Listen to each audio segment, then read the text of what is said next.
Allez, dernier sujet sur lequel j'aimerais vous faire agir parce qu'il ne nous reste plus que 6 minutes et David Poujol avec lequel je prépare cette émission. On met une pression d'enfer on met une pression d'enfer à l'oreillette et mais comme je vous sens particulièrement en forme ce soir, je suis sûr que ça va vous faire réagir parce qu'on va parler budget. Jean-Sébastien Ferjou, je le regarde, il est sur son téléphone. Parce qu'il y a plein de gens qui réagissent sur le mercredi. C'est ça, voilà. Ne faites pas le débat. Ne faites pas le débat. Mais ça n'est absolument pas. Vendredi dernier, Bruno Le Maire, je peux en placer une ou pas ce soir? Oui. Demande à Jean-Sébastien. Oui, j'ai demandé à Jean-Sébastien. Maître de cérémonie. Vendredi dernier, Bruno Le Maire et Gabriel Attal ont été entendus devant le Sénat à propos du dérapage budgétaire, Jean-Sébastien Ferjou. Et aujourd'hui, c'était au tour d'Elisabeth Borne. Alors, c'est bien simple, quand on les écoute, hop, hop, hop. C'est pas de ma faute. Parapluie. Et alors, immense parapluie. Et David Poujol nous a concocté ça aux petits oignons. On écoute, en régie après, mais essayez de vous respecter et les uns et les autres. Vous respectez évidemment, mais c'est le temps de parole surtout. C'est le temps de parole. Écoutez d'abord les réactions. C'est pas nous. Je pense que traditionnellement, ce qu'on attend du gouvernement, c'est qu'il prenne des mesures pour maîtriser les dépenses. Je crois avoir rappelé que je pense en avoir pris ma part. Alors je vous propose quelque chose, monsieur le rapporteur général, on va prendre dépense par dépense. Dites-moi, faites-moi la liste des dépenses que vous me reprochez ou que vous reprochez à mon gouvernement, le montant, et je ne vous parle pas du reproche sur leur nature, mais sur le fait qu'elle serait venue dégrader la trajectoire et le solde en 2024. J'étais le chef de cette administration.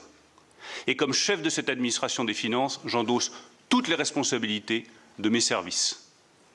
Mais il n'y a eu ni faute, ni dissimulation, ni volonté de tromperie.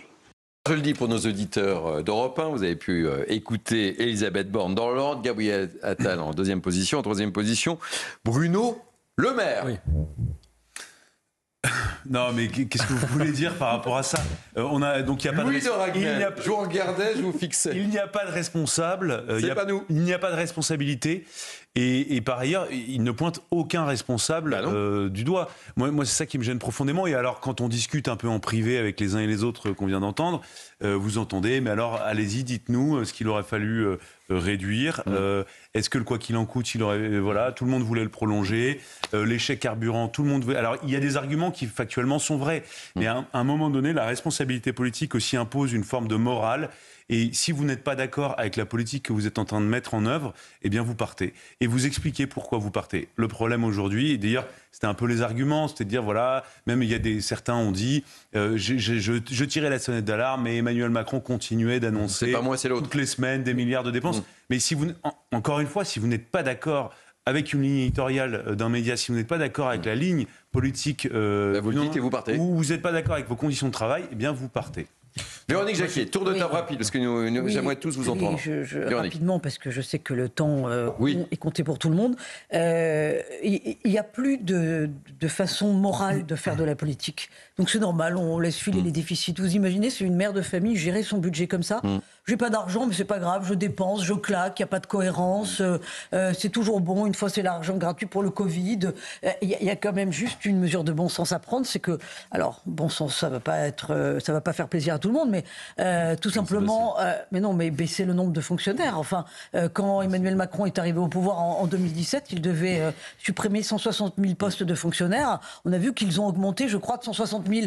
Donc voilà, il y a quand même des leviers. Non, mais il y a quand même des leviers évidents de gérer le budget de l'État en bon père de famille. Ça n'existe plus, cette dimension-là n'existe plus. Est-ce que je donne la parole à Jean-Sébastien Ferjou en troisième position? Bon, Nathan Dever est en dernière position. C'est bien que Jean-Sébastien soit pas d'accord avec quelqu'un. Voilà, j'attends que tout le monde me parle. Qui va peut-être un peu Nathan Dever. choquer, mais je pense qu'il ne faut pas utiliser ces trois personnes comme des boucs émissaires. La vérité est que Non, mais bien sûr, mais je parle de la situation globale. Ils sont responsables au sens de ce que disait Louis de Ragnel. Ils auraient pu aller claquer la porte, dire je ne suis pas d'accord.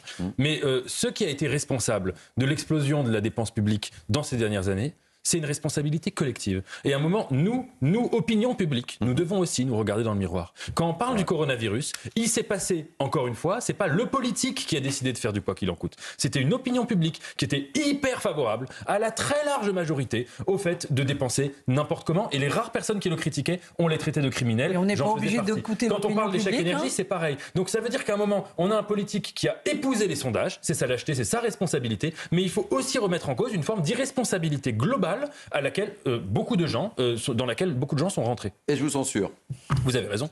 Muriel Wakin. Bon, donc on était dans le cadre d'une commission des finances, c'est ça ? On était supposé en fait réfléchir ensemble, mais là on n'a pas de personne qui souhaite réfléchir puisque personne finalement ne considère avoir fait de faute et c'est ce qui nous est asséné.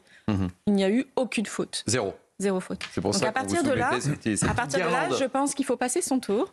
Et puis attendre que l'enquête se déroule et avoir des éléments d'explication parce que véritablement, il y a eu des fautes, on le sait, on ne pourrait pas être dans cette situation aujourd'hui s'il n'y en avait pas eu. Et il est important de pouvoir comprendre ce qui s'est passé pour ne pas les reproduire par la suite. Jean-Sébastien Ferjeux, très rapidement, je termine par vous avez vu ? Non, mais deux choses. Déjà, je suis d'accord avec Nathan Dever. Regardons nos responsabilités en face. Quand les retraites, ça représente la moitié du déficit français chaque année, il faut là encore être capable de savoir ce qu'on veut.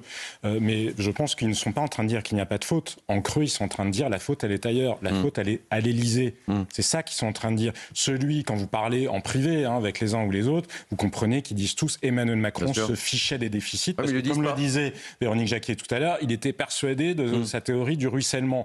Mais Bruno Le Maire n'a cessé de faire remonter les alertes. Et puis les Français, ils pouvaient aussi lire ou écouter les médias qui parlaient, par exemple, des rapports du Haut Conseil aux finances publiques qui le disaient en permanence. Et là encore, pardon de ramener la couverture à moi, mais si vous vouliez savoir...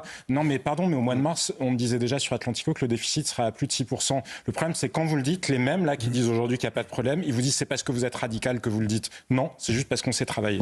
Merci les amis de m'avoir accompagné. Vous étiez en grande forme pour ce vendredi soir.